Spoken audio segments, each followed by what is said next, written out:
निकाला कैसा फोटो तुमने? हाँ? कौन से शॉप पे निकाला तुमने फोटो उसका? क्यों निकाला फोटो? छेड़ता है लड़कियों को यहाँ पे तो नहीं बोला, वार्न किया था ना आपको, मत निकालो फोटो। क्यों निकाला फोटो?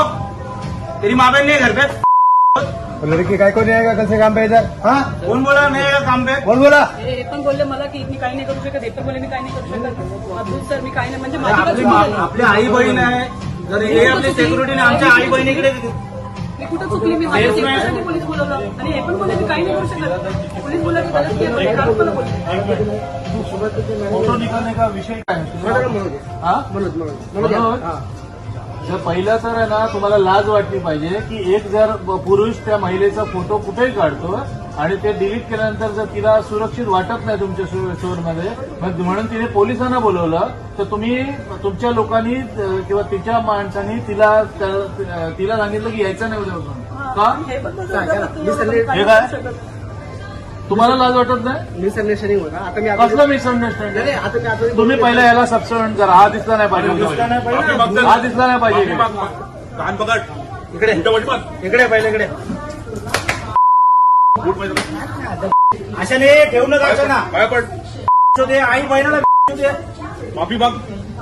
कान पकड. आणि मी वाकली खाली तर तुम्ही फोटो काढला. वागताना पण फोटो काढतो बहीण. काय चालू आहे? रिलायन्स फ्रेश येथे इन्फिनिटी मॉलमधील रिलायन्स फ्रेश येथे काम करणाऱ्या एका महिलेला तिच्या काम करत असताना किंवा खाली बसल्यानंतर सदर आरोपी हा परप्रांतीय आरोपी फोटो काढत होता. तिने या संदर्भात पोलिसांकडे तक्रार केली.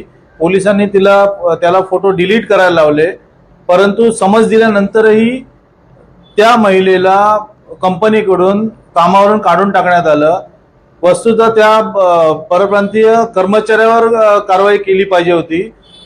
आज तिने जेव्हा महाराष्ट्र नवनिर्माण सेनेकडे धाव घेतली, आम्ही त्या ठिकाणी जाऊन सदर प्रशासनाला जाब विचारला.